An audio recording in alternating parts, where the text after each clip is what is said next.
Welcome to red TV. నేను మీ తేజ.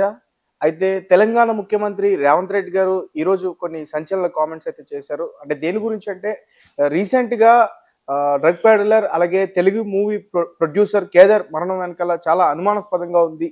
దీనిపైన కేటీఆర్ ఎందుకు స్పందించట్లేదు, అలాగే కాళేశ్వరం ప్రాజెక్టుపై మొట్టమొదటిసారిగా కేసు వేసిన అతనిపైన కూడా కేసీఆర్ ఆ మర్డర్ వెనుక అసలు ఎలాంటి రహస్యాలు ఉన్నాయి, దేని గురించి అది జరిగింది అంటూ కూడా ఆయన ఎందుకు స్పందించలేదని చెప్పి రీసెంట్గా రేవంత్ రెడ్డి గారు మాట్లాడడం అయితే జరిగింది. అయితే దీనికి సంబంధించి మరిన్ని విషయాలు మనతో పాటు డిస్కస్ చేయడానికి సీనియర్ ప్రొడ్యూసర్ నట్టికుమార్ ఉన్నారు. ఆయనతో మాట్లాడే ప్రయత్నం. సార్ నమస్తే అండి. సో రీసెంట్గా రేవంత్ రెడ్డి గారు కేటీఆర్ పైన కామెంట్స్ చేశారు. So Kedar Telugu film industry producer అతను. సో గతంలో ఆయన కొన్ని పబ్లు కూడా నడిపేవాడు, అలాగే డ్రగ్ పెడలర్ అని ఒకసారి అరెస్ట్ కూడా అయ్యారంటూ కూడా చెప్తున్నారు. అలాగే అల్లు అర్జున్కి మంచి స్నేహితుడు కూడా అంటూ కూడా చెప్తున్నారు. సేమ్ సార్, ఈ కేటీఆర్కి ఇతనికి అసలు ఎటువంటి సంబంధాలు ఉన్నాయి? అంటే ఒక్కటి కేదార్ అన్నైనా దుబాయ్లో చనిపోయింది, నేను న్యూస్లో చూశాను. అక్కడ మనకు కూడా ఎంక్వైరీ చేసి దుబాయ్లో ఏదో ఒక ఫంక్షన్, కొంతమంది ఒక్కొక్కటి ఒక్కొక్క రూమర్స్ అవ్వచ్చు, నిజమో తెలియదు కానీ డ్రగ్స్ తీసుకొని ఎక్కువగా అయిపోవడం వల్ల చనిపోయారని, అనారోగ్యంతో చనిపోయిన డిఫరెంట్ రూమర్స్ వస్తాయి. అది ఎంత నిజమో ఎంత అబద్ధం అవుతుంది. సెటిల్ ఇస్ ఆల్రెడీ దుబాయ్ అంటున్నారు. అందరూ సెటిల్ అవ్వచ్చు దుబాయ్లో సెటిల్ అవ్వడానికి ఏముంటుంది, మనం బిజినెస్ చేసుకుంటే బిజినెస్ గోల్డ్ కార్డు ఇస్తారు అక్కడ, 10 years కార్డు, 5 years కార్డు, కనుక అదేం పెద్ద ఇష్యూ కాదు. అయితే ఆయన బిఫోర్ ఇస్ రాడిసన్ బ్లూలో కూడా దొరికాడు. రాడిసన్ బ్లూ పబ్లో day and night all cinema వాళ్ళంతా కూడా వచ్చేవారు. తెలుగు ఫిల్మ్ ఇండస్ట్రీ సినిమా ఇండస్ట్రీకి సంబంధించి తెల్లవారులు డే నైట్ 24 hours ఉండేది ఒక పబ్. అక్కడ అందరూ కూడా వచ్చేవారు. నేను ఫస్ట్ పబ్ చెప్తున్నాను. ఆ పబ్ రన్నింగ్ లోనే మొత్తం టోటల్ చాలా మందిని పట్టుకున్నారు. బంజారాస్ పిఎస్, ఇదే భుజంగరావు గారు ఇప్పుడు ఏదైతే జైల్లో ఉన్నారో, భుజంగరావు గారు అప్పుడు సిఏ. పట్టుకొని ఎందుకు కేసు పెట్టలేదు, ఎందుకు వాళ్ళందరినీ వదిలేసాడు అనేది ఇప్పటికి ఎందుకు పట్టుకున్నారు అంతమందిని, ఎందుకు వదిలేశారు? వాళ్ళపైన పట్టుకున్నారు కానీ వాళ్ళపైన కేసులు పెట్టలేదు. అప్పుడు రూమర్లో ఏంటంటే టీఆర్ఎస్ పార్టీలో మొత్తం టోటల్గా పెద్దలు ఏదో ఆస్తూ ఉండి పెద్దలు ఇమ్మీడియట్లీ వదిలేమంటే వదిలేశారు అనేది. అప్పుడు నియర్గా చాలా మంది మీద వచ్చాయి. మొత్తం అందరూ కూడా సినిమా వాళ్ళు అవ్వచ్చు, బయట వాళ్ళు అవ్వచ్చు, మరి అప్పుడు దాంట్లో కూడా ఈయన అరెస్ట్ చేయడని అన్నారు. ఇవన్నీ అంటే ఇవన్నీ నేనేమంటానంటే, గత ప్రభుత్వం చేసిన తప్పులు వాళ్ళు దాంట్లో ఉన్నారా లేరా అని మనకు తెలియదు కానీ దాంట్లో వాళ్ళు ప్రోత్సహించారు. అంతకుముందు డ్రగ్స్కి మొత్తం చోట్ల పూరి జగన్నాథ్ నుంచి చార్మి గారి దగ్గర నుంచి ప్రతి ఒక్కరి మీద తీసుకొని వెళ్ళి అందరికి ఇంటికి తీశారు. మొత్తం లైన్ కట్టారు, సినిమా టికెట్లు కట్టినట్టు లైన్ కట్టించారు. అందరినీ నార్కోటిక్స్ ఇదన్నారు, టెస్ట్ అన్నారు, అదన్నారు, ఇదన్నారు, అన్నీ అయిపోయి క్లీన్ చీట్ అన్నారు. మరి ఇవన్నీ కూడా రేవంత్ రెడ్డి గారు ఓకే, గత ప్రభుత్వం మీద మనం అభాండం వేస్తున్నాం అని పక్కన పెట్టేస్తే, ఆ ఐఏఎస్ ఆఫీసర్ మీద, ఐపీఎస్ ఆఫీసర్ మీద అభాండం వేస్తున్నాం పక్కన. ఇప్పుడు మీరు సుమోటోగా తీసుకుని ఎందుకు కేసు రీఓపెన్ చేయరు? ఇదే భుజంగరావు గారు జైల్లో ఉన్నారు ఫోన్ ట్రాపింగ్ విషయంలో. మరి అక్కడే అదే జరిగిన ఇన్సిడెంట్ బంజారాహిల్స్ లో జరిగింది అప్పట్లో. మరి అది కూడా రీఓపెన్ చేసి, ఆ కేసు రీఓపెన్ చేసి ఇప్పుడు ఈయన చనిపోయినాడు మళ్ళీ ఎవరో కేసు పెడతారా, అది చూడద్దు. చనిపోయిన వ్యక్తికి, కేటీఆర్ గారికి ఈ కేసుకి సంబంధం ఏంటి అది మీరు ప్రశ్నించడం.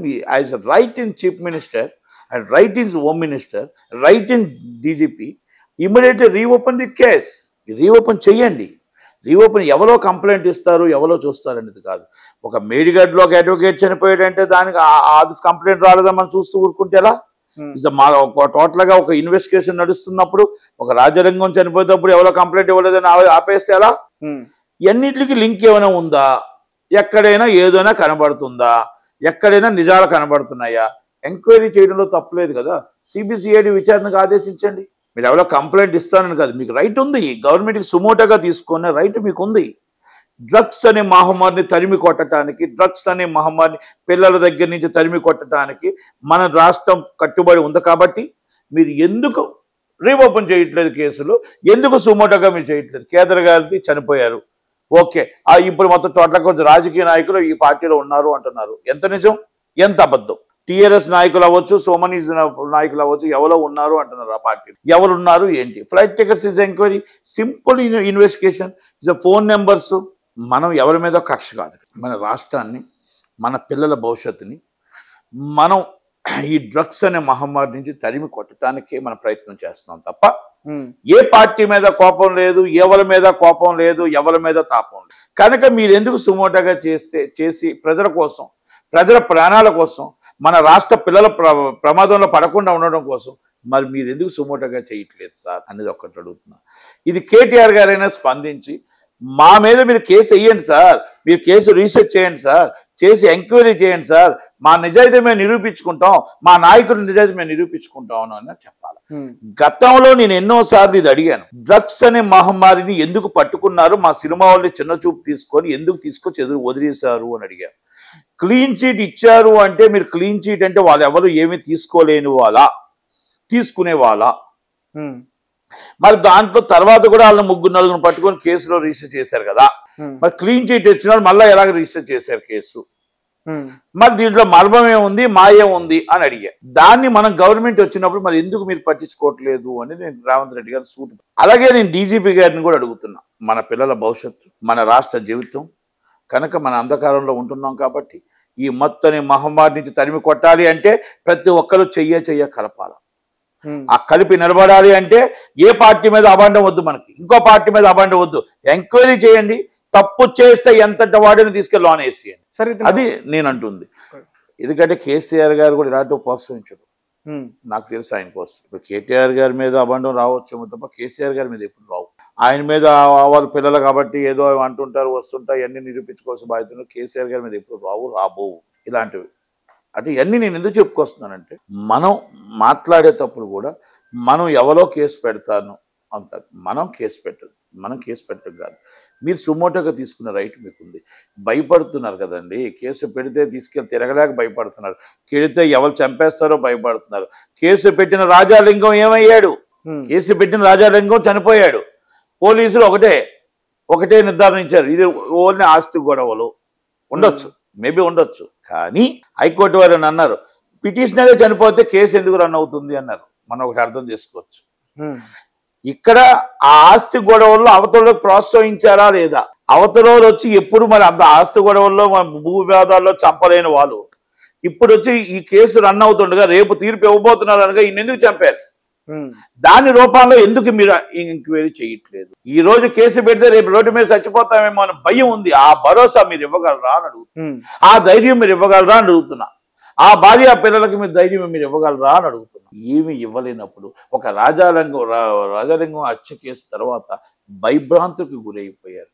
ఉండొచ్చు తగాదాలు ఉండొచ్చు, 100 మంది తగాదాలు ఉండొచ్చు, కానీ అంతకు ముందు తగాదాల్లో చంపని వాళ్ళు రేపు తీర్పు వస్తుందనగా ఎలా చంపారు, ఎలా చచ్చిపోయాడు, ఎలా చంపబడ్డారు, ఏ ధైర్యంతో చంపబడ్డారు, గవర్నమెంట్ సపోర్ట్ చేసిందా, అపోజిషన్ గవర్నమెంట్ సపోర్ట్ చేసిందా, ఎవరు సపోర్ట్ చేశారు అనేది ఎంక్వైరీ ఎందుకు క్షుణ్ణంగా పరిశీలించట్లే.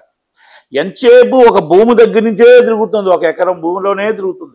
ఈ భూమిలో గొడవ ఉంది, ఈ భూమిలో హత్య చేశారు, ఈ భూమిలో గొడవ ఉంది, ఈ భూమిలో హత్య చేశారు. ఆ హత్య వెనకాతల ఎవరైనా ఉన్నారా, ఈ పిటిషన్ సంబంధించిన వాళ్ళు ఉన్నారా, ఎందుకు మీరు ఎదుకొట్టలేదు అని నేను పోలీసులు. ఆ భయంకి ఎవరో కూడా కంప్లైంట్ పెట్టే, రేవంత్ రెడ్డి గారు చెప్పినా కూడా కంప్లైంట్ పెట్టే పరిస్థితుల్లో ప్రజలు లేరు. ఉదాహరణకి విజయవాడలో వంశీ గారిది ఒక కేసు నడుస్తుంది, ఓకే ఇన్వెస్టిగేషన్ నడుస్తుంది కాబట్టి డిస్కషన్ చేయను, ఉదాహరణ చెప్తున్నా. బిఫోర్ పార్టీ ఆఫీస్ తగలబెట్టారని ఆయన ఒక అబ్బాయి దాంట్లో ఉన్న ఆయన కంప్లైంట్ ఇచ్చాడు, రిజిస్టర్డ్ హిస్ కేస్. ఆ గవర్నమెంట్ మరి ఈ గవర్నమెంట్ వచ్చిన తర్వాత ఆ గవర్నమెంట్ లో అబ్బాయి కంప్లైంట్ ఇచ్చాడు, సేఫ్ లో ఉన్నాడు. ఆ గవర్నమెంట్ ఏమనలే, జగన్మోహన్ రెడ్డి గవర్నమెంట్ కానీ ఎవరేమనలే. ఇప్పుడు టీడీపీ గవర్నమెంట్ వచ్చిన తర్వాత ఆయనకి ప్రాణహాని వచ్చింది. ఆ తీసుకుని ఇప్పుడు మళ్ళీ వంశీ గారిని అరెస్ట్ చేశారు. మళ్ళీ వంశీ గారికి ఆయన వచ్చి మళ్ళీ కోర్టు ద్వారా వాళ్ళు రిపోర్ట్ ఇచ్చాడు, నేను కంప్లైంట్ నేను లేను ఆ రోజు అని. అంటే మీరు కొట్టుకుంటున్నారు, రేపు టార్గెట్ అయ్యేది ఈ అబ్బాయి, వీళ్ళ ఫ్యామిలీ, సామాన్య ఫ్యామిలీ.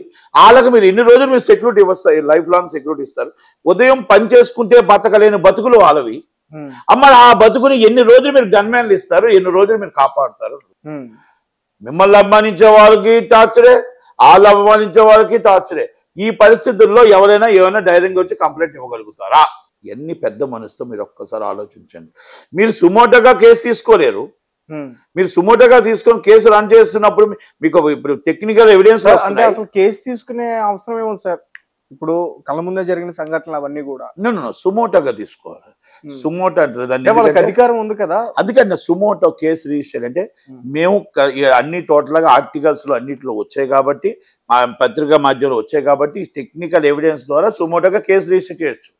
సుమోటో అంటారు దాన్ని, ఎందుకంటే టెక్నికల్ ఎవిడెన్స్, వ్యక్తి కంప్లైంట్ అవసరం లేదు, ఆ తర్వాత కంప్లైంట్ తీసుకోవచ్చు. ఒక వ్యక్తిని చంపారు, చంపినప్పుడు ఎవరి కంప్లైంట్ రాలేదు అన్నా case and registered, immediately investigation, technical evidence. నేను తెలిసిన దాన్ని మట్టిగా కాస్త కోస్త నేను చదువుకోలేదు కాబట్టి కొంతలో కొంత చెప్పగలుగుతున్నాను. కనుక ఈ ఎవిడెన్స్ తీసుకొని మీరు ఎందుకు కేసు రిజిస్టర్ చేయట్లేదు? రాజాలింగం గారిని మీరు హత్య జరిగేటప్పుడు అక్కడ కేసు విత్డ్రా అని అంటున్నప్పుడు అక్కడ తీర్పుకి దీనికి లింక్ ఏమైనా ఉందా? ఆ భావనలో చెక్ చేయండి. ఆ రోజే ఎందుకు చంపడానికి వచ్చారు వీళ్ళు? అంత ధైర్యం వీళ్ళకి ఎలాగొచ్చింది? అంతకు ముందు లేని ధైర్యం ఇప్పుడు ఎందుకు వచ్చింది? వీళ్ళకి డబ్బు ముట్టిందా? బేల్ వస్తుందని ముట్టిందా? అపోజిషన్ పార్టీ చేసిందా?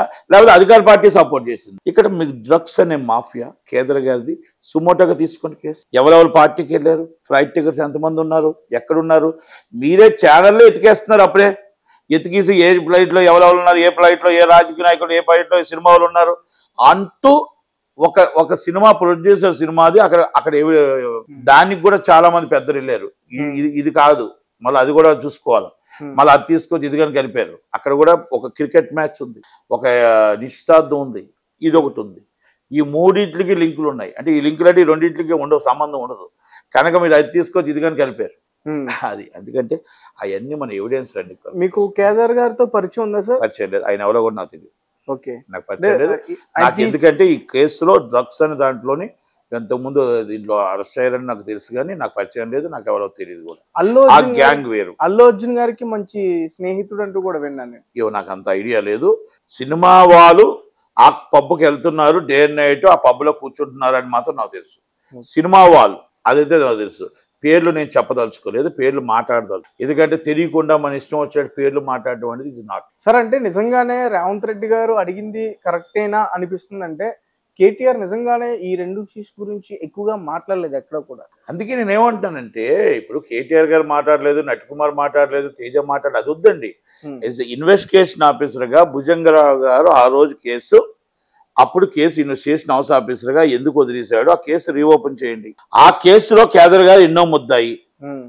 ఆ రాడిషన్ క్లబ్కి ఆయనకి కేదర్ గారికి ఏం సంబంధం? ఆయన ఎంతమందితో పరిచయాలు ఉన్నాయి? ఆ పరిచయాల నుంచి ఎక్కడెక్కడ లింక్స్ ఉన్నాయి? It's investigation immediately, simple issue.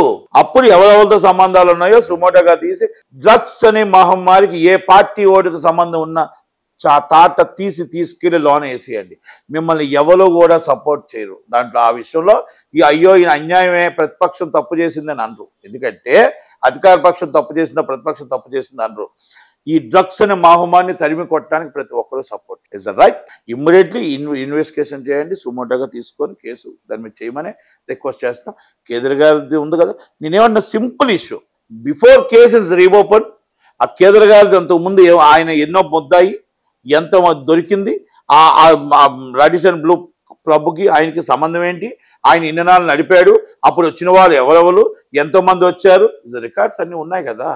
ఊరిక నటికుమారు లేకపోతే తేజ మాట్లాడితే కాదు, ఇది అన్ని రికార్డ్స్ ఉన్నాయి. టెక్నికల్ ఎవిడెన్స్తో సైతం దొరుకుతుంది. ఏ టైంలో ఎవరెవరు ఫోటోలు తీసుకున్నారో, ఏ టైంలో ఎవరెవరు ఉన్నారో, ఏ టైంలో ఎక్కడెక్కడ ఉన్నారో, ఏ టైంలో మందు తాగారా, ఏ టైంలో డ్రగ్స్ తీసుకున్నారా, ఈజ్ ద క్లియర్ కట్గా ఉంటుంది. ఎందుకంటే కొంత దూరమే నేను మాట్లాడుతున్నా కనుక నాకు తెలిసినవి అంతుంటప్పుడు పోలీసులు తెలియవా? సార్ గతంలో కూడా, అంటే రీసెంట్ గానే, గతంలో కాదు, కబాలి సినిమాని తీసిన కేపీ చౌదరి అతను కూడా చనిపోయిన. కేపీ చౌదరి కూడా చనిపోయాడు. కేపీ చౌదరి కూడా ప్రొడ్యూసర్ గా సినిమా తీసాడు, లాస్ అయిపోయాడు. Okay, so many is the problems జరిగాయి. దీంట్లో కూడా డ్రగ్స్ కేసులో కూడా దొరికాడు. తర్వాత వాళ్ళ మీద కూడా సినిమా వాళ్ళు కొంతమంది ఆయనతో ఫ్రెండ్స్ గా ఉన్న వాళ్ళు కూడా వచ్చారు, అన్ని వచ్చాయి, అన్నీ అయ్యాయి. అంటే నేనేమంటున్నానంటే, మీరు కేపీ చౌదరి ఒక మర్డర్ కేసులో కూడా అమ్మాయి ఎవరో ఉంటే కూడా అమ్మాయి ఫ్రెండ్ కూడా అయ్యి వచ్చారు. చిక్కుటి జయరామ్ గారని ఎన్ఆర్ఐ ఒక ఛానల్, ఎక్స్ప్రెస్ ఛానల్ ఎండి చనిపోతే దాంట్లో ఒక ఆమెకి సపోర్ట్ గా వచ్చాడు, అది మేనగోడ్లకి ఎవరు. ఇలాంటివి ఏమంటున్నానంటే మొత్తం టోటల్గా ఇలాంటి డిఫరెన్సెస్ ఎక్కడో ఏదో ఒక ఎడిట్ అవుతే ఆ ఎడిట్కి వీళ్ళంతా కూడా అవుతున్నారు. వాళ్ళ మీద అంతా మనం ఇలాంటివి ఎంక్వైరీ చేసుకొని మనం అరికట్టకపోతే రేపు ప్రాబ్లం అవుతుంది. వాళ్ళు అందుకనిసిన అరికట్టడానికి ఎలా కట్టాలి, మన పిల్లల్ని ఎలా కాపాడుకోవాలి, మన రాష్ట్రాన్ని ఎలా కాపాడుకోవాలి, మన రాష్ట్ర భవిష్యత్తుని ఎలా కాపాడుకోవాలి, రాష్ట్ర యువతరాన్ని ఎలా కాపాడుకోవాలి, మన రాష్ట్రాన్ని యువతని కాపాడటానికి ప్రతిపక్షం సపోర్ట్ చేస్తుందా లేకపోతే ప్రతిపక్షం ఎంకరేజ్ చేస్తుందా, మనం నడి రోడ్డు మీద నిల్చోబెట్టండి, కూర్చోబెట్టి. సోషల్ మీడియా యాక్టివ్గా ఉంది, ఈరోజు ఛానల్స్ యాక్టివ్గా ఉన్నాయి. మీరు ముందు ఒక అడుగు ముందుకు వెయ్యండి, నిజాలు తేల్చండి. అంతకుముందు ఇచ్చిన క్లీన్ చీట్ని నిజమైన చీట, డబ్బులిచ్చి కొనుక్కున్న చీట, నేను చాలా క్లియర్గా చెప్తున్నా. నిజంగా క్లీన్గా ఎవరు కూడా తప్పు చేయలేను అంతమందిని తీసుకొచ్చి అంతమందిని లైన్ కట్టించి సినిమా టికెట్లో లైన్ ఎందుకు కట్టించారు అనేది సమాధానం చెప్పాల్సిన బాధ్యత గత గవర్నమెంట్ మీద ఉంది, లేదా ఐఏఎస్ ఆఫీసర్ మీద ఉంది. ఐఏఎస్ ఆఫీసర్ మీద రిజిస్టర్ చేయని కేసు. సినిమా వాళ్ళందరూ తక్కువగా దొరికారా, అనువుగా దొరికారా? కానీ డ్రగ్స్ కేసు విషయంలో ఎప్పుడు వచ్చినది కానీ సినిమా వాళ్ళే ఎక్కువగా బయటకు వస్తున్నారు అనేది కూడా ఒక విషయం సార్. మీకు కూడా చాలాసార్లు వినే ఉంటారు. అంటే ఈ డ్రగ్స్ తో పట్టుబడ్డారన్నా కానీ, ఈ రేవ్ పార్టీలో పట్టుబడ్డారా కానీ ఎవరో ఒకరు. సినిమా అనేది ఎంటర్టైన్మెంట్, సినిమా అండ్ పొలిటికల్ అంటే సినిమా అనేది ఎంటర్టైన్మెంట్, ఈజ్ పొలిటికల్ అనేది కూడా ఈజ్ ద సెలబ్రిటీస్. ఈ రెండు కూడా ఫస్ట్ వస్తాయి. ఇది సాఫ్ట్వేర్ వాళ్ళు ఉంటారు, ఇంకోళ్ళు ఉంటారు, కాలేజీలు అన్నీ ఉండొచ్చు. ఈ రెండు ముందు పేర్లు వస్తాయి. రావు నీ ఎవరు తాగట్లేదు, ఎవరు ఉండట్లేదు, మా సినిమా ఫీల్డ్లో ఎవరు డ్రగ్స్ తీసుకున్నారు లేరు. చాలా అమాయకులు అని చెప్పట్లేదు. ఎవడో ఇద్దరు చేసిన తప్పుకు అందరూ బలైపోతున్నాం. ఏ అమ్మాయో చేసిన తప్పుకు అందరూ బలైపోతున్నాం అవసరం, ఏ అబ్బాయో చేసిన తప్పుకు అందరూ బలైపోతున్నాం. వాళ్ళని ఎత్తికి పట్టుకోమంటున్నా, వాళ్ళని ఎత్తికి పట్టుకోండి. మీరు చెప్పండి కౌన్సిల్కి, మీరు చెప్పండి ఛాంబర్కి, మీరు చెప్పండి మా అసోసియేషన్కి. ఇమీడియట్లీ పలానా వ్యక్తి ఉన్నాడంటే తీసి మెంబర్షిప్ బయట తోసేస్తాం బయటికి. మీరు ఎంక్వైరీ చేసిన టెక్నికల్ మీ దగ్గర కదా ఎవిడెన్స్లు ఉంటాయి, మా దగ్గర కాదు కదా. ఇప్పుడు మేము అడిగితే చెప్తారా ఏంటి వాళ్ళు? కనుక దయచేసి మీరు సీరియస్గా తీసుకోండి. ఆయన supported is a cinema field. Okay sir, thank you so much.